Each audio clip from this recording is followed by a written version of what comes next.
Neabejotinai, gamta graži visais metų laikais. Tačiau pabundanti ir vėl palaipsniui užmieganti, žiemos miegu, ji pati gražiausia.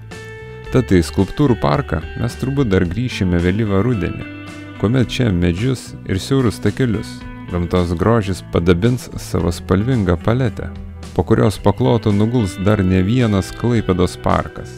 Bet jau šiandien, taip greitai atėjusi rudens pirmosiomis dienomis, norime pasidalinti vaizdais iš jau beveik pusę amžiaus skaičiuojančio Klaipėdos skulptūrų parko ir senųjų, dar 19 amžių menančios kapinių teritorijos.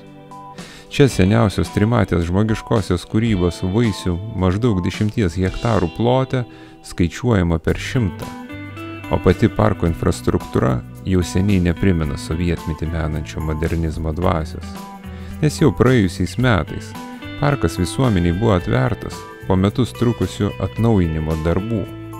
Tąkart čia sutvarkyti pėsčiųjų takai, įrengtas naujas apšvietimas, laistymo sistema, vaizdo stebėjimo kameros, pastatytas stacionarus tualetas, atlikti apželdinimo darbai, atnaujinta mažoji architektūra, atkurti simboliniai, istoriniai vartai prie Donelaičio ir Liepų gatvių, sutvarkytos skirtingais istorijos laikotarpiais čia palaidotų asmenų kapavietės.